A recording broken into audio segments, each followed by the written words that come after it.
Oh my gosh, y'all. My 2-year doula anniversary is coming up. Oh my gosh. So let's talk about the things that I've learned over the years and reasons why you, mama, you're going to need a doula for your childbirth. Let's get it.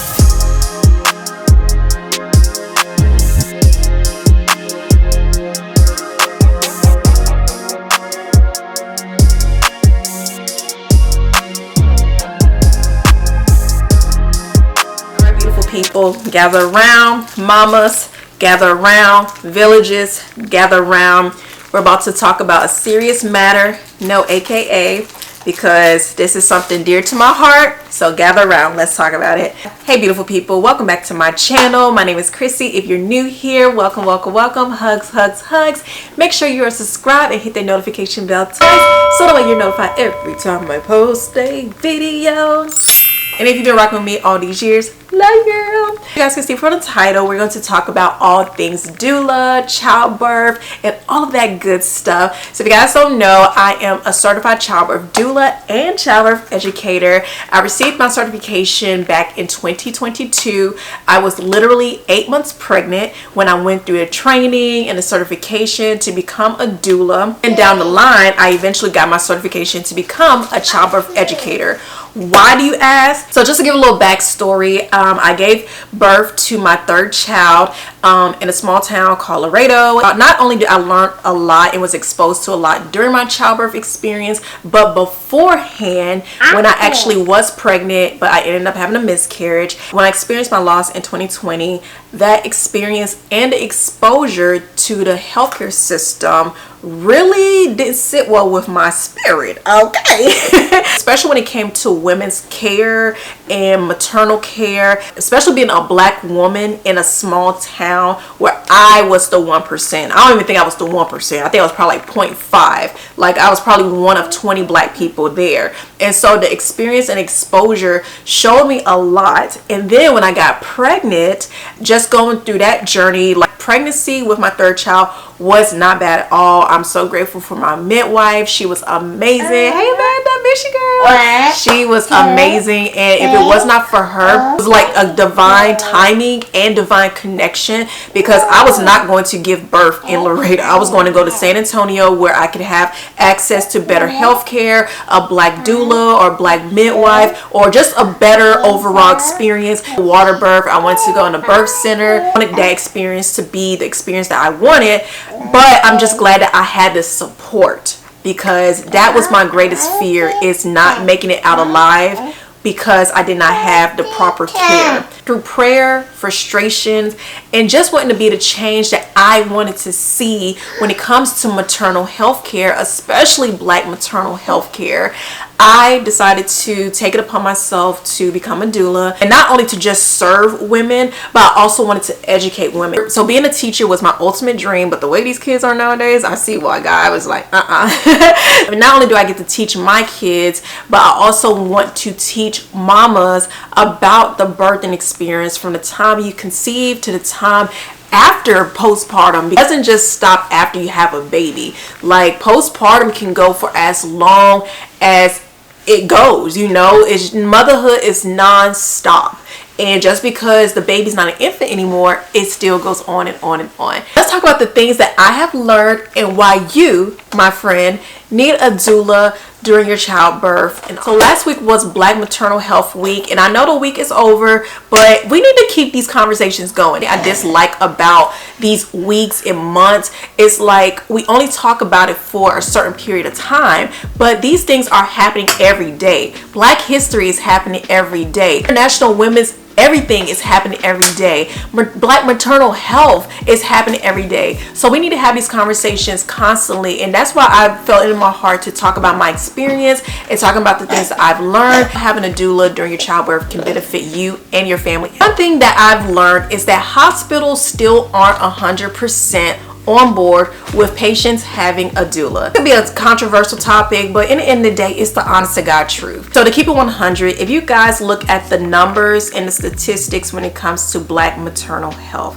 it is pretty darn scary, okay? Even just pregnancy, it's literally Black women's concerns are not heard or they're not taken seriously when it comes to the healthcare system. The pregnancy and the healthcare system overall for any and everybody, we're just dollar signs to the healthcare system. How much they can profit off of women giving birth in the hospital.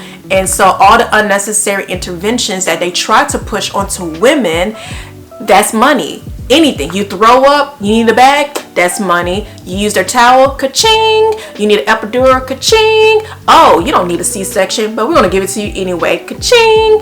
Oh, you have our slippers, ka-ching. Oh, you're eating the food from the cafeteria, ka-ching.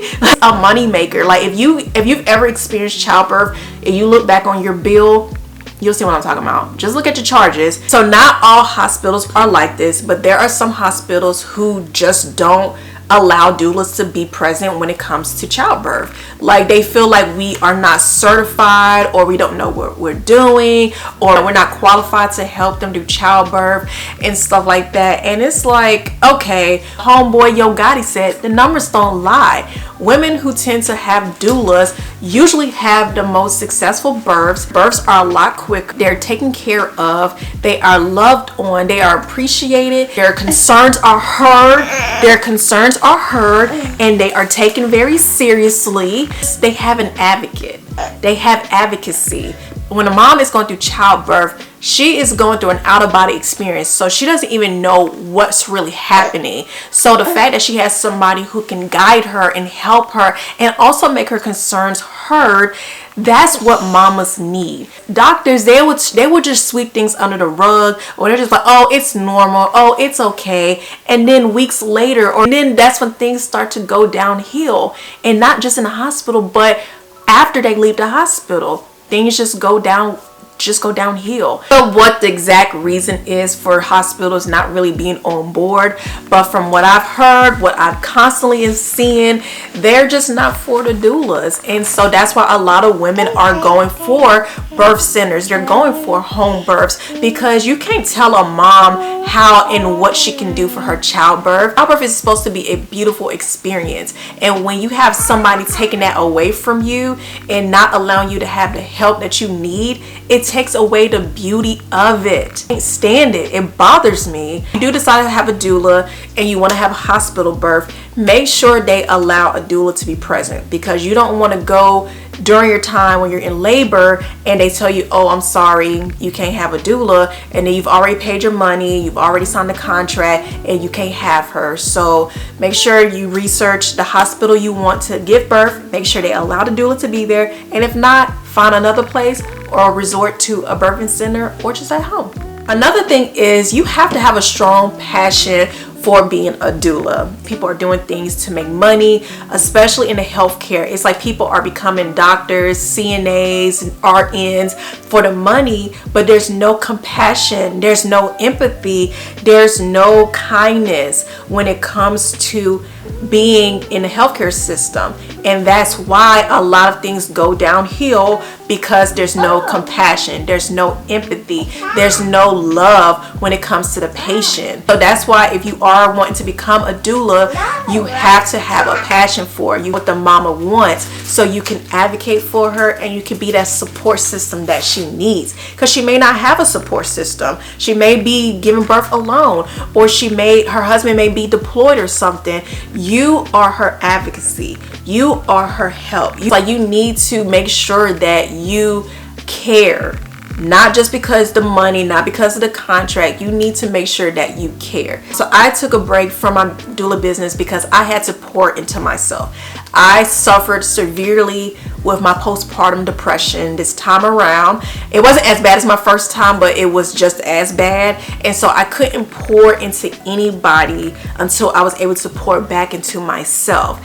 And so now that I'm doing better, I've gotten the help that I need to push through this postpartum depression, I'm mentally capable of pouring back into mamas, not giving up on this, because it's something that is needed. It is something that needs to be talked about, and so many mamas benefit from it. That's the good thing about being a doula, is that women benefit from it. You know what I'm saying? If you don't have a true love for it, or you just don't care, or it's too much, the mom is being you gotta go. Doula by definition is a woman who serves, a selfless woman who is ready to serve and provide all that mama needs to make sure that she has a beautiful birthing experience. Have a heart for it, because it is not easy. You're going to be dealing with different people. You're going to deal with different family members. You're going to be dealing with patients that might not be friendly, but they need the help. And so that's why you're there in that position to serve that woman. Another thing, you have to have a flexible schedule. A doula full-time, or you want to have a doula full-time, you have to have a flexible schedule.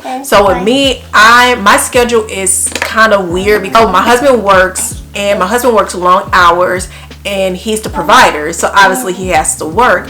But like, say a mom is going into labor at 7 and he's still at work at 7, it's gonna be hard for me to accommodate that because I don't have a village, I don't have family around. So I am looking for, childcare and all that to make sure that I'm able to do that. It's like being on call 24/7, because babies do what they want. They're going to come what they want. They're going to pop out when they're ready. So you have to be ready. Go into labor one day, and it could be 3 days before she actually delivers the baby. Being on call, and so if you aren't flexible with that on-call schedule, it's gonna be hard for you to be present for your mamas. That's the only thing with me, is just the schedule and trying to find that flexibility so I can accommodate my mamas. But we're gonna figure it out and we're gonna get it done. Also, it's okay to pivot. I know I've seen videos about women saying how they were a doula or they wanted to be a doula, but they decide not to be a doula anymore. It is okay to pivot. I think we live in a society where pivoting is normalized now, or it needs to be normalized, because it is okay if you don't want to do something anymore. It is okay if it's too much for you. It's okay if it doesn't work out. Life is going to keep happening, but you got to keep going with the flow. Because I'm a doula and a childbirth educator. So I think right now, until I can find that flexibility to be present with my mamas, I want to focus more on the educational part, because I can assist you with your childbirth all day, but are you knowledgeable about how to take care of yourself while you're pregnant? Nutrition, the necessities, all the things that you need to get through those 9 months or those 40 weeks. And postpartum, it's not just you get pregnant, pop it out, and then boom. Like, there's things you need to learn in postpartum, you know what I'm saying? So I really want to focus wholeheartedly on the educational part, because like I said, my passion is educating. And my purpose with my influencer brand is to enlighten, empower, and entertain women all over the world through my life, my style, my journey through motherhood.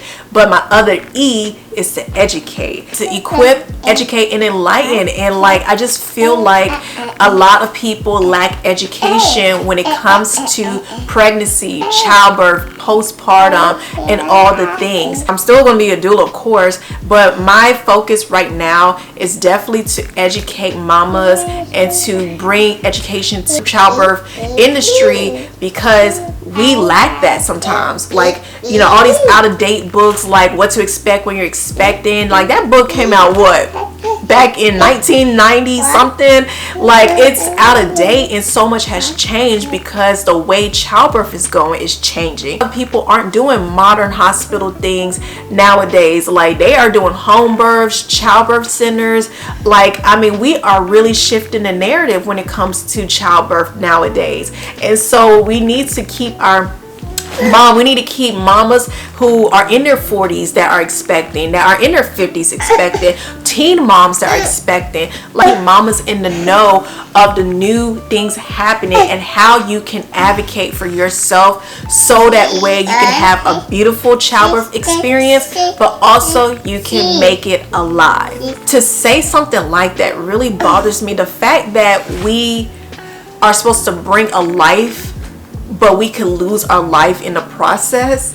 I didn't mean to choke up like that, but that's the reality. And so as a doula and childbirth educator, we got work to do, and I am so happy for all the love and support that you guys have been giving me on my previous video. I was looking at my analytics, I'm like, whoa, people are sharing my video, they're talking, oh my gosh. So it makes me so happy, and that's why I was like, I gotta come back to that, because there's lessons to be learned. There's things that need to be educated, not only educating the mamas, but we need to educate the healthcare system. We need to educate agencies. We need to educate the masses so that mamas can have a beautiful childbirth experience and we can make childbirth beautiful again. Yes! My son, he's over here. I basically intertwined the reasons why you should have a doula into this video, but basically you just need someone who's going to advocate for you, someone who's going to be your support system through and through, somebody who's going to help you. Either you can get childbirth doula or postpartum doula. So if you don't want one for childbirth,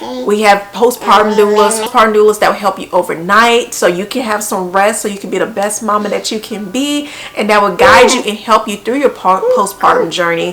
But I mean, there's all types of doulas, but we're focused on childbirth right now. It's the maternal health care. There's just so much happening that shouldn't happen and wouldn't happen if someone just advocated for that mama, would just take her concerns seriously. Lie, men lie, women lie, men lie, women lie, land lie, numbers don't lie, the numbers don't lie, honey, the stats don't lie. I mean, I'm saying having a doula is perfect and that everything's gonna be rainbows and sunshine, but it's beneficial for mamas, okay? Honestly, I wish I had a doula for all 3 of my pregnancies. Luckily, I had a midwife for all 3 of my pregnancies, so I'm praying, thank God for that.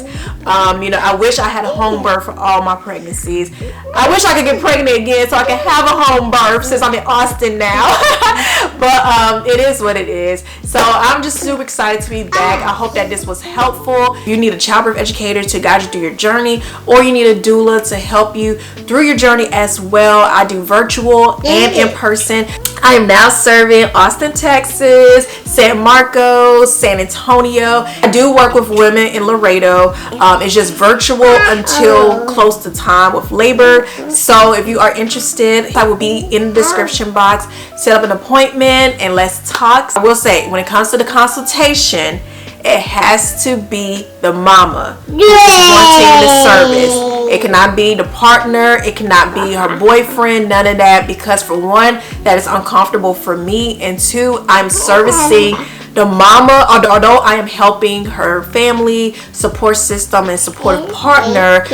She has to say so in everything. I want to be in direct contact and direct communication with the mama because I want to make sure she is okay, and I want her to speak on everything that she wants and that she needs on her behalf. I don't need anybody else speaking on the mama's behalf, because in the end of the day, it's her journey, not anybody else. I've been having men book consultations, and they, you know, I will look them up information, and they don't even have a wife. It's like that. So don't be creepy, please. Stop being creepy on these internet streets. Like, to let it be the mama, the woman, to contact me to book her consultation. I'll take care of her, and when she gives me permission to be in communication with the supportive person or the family members, then we'll go from there.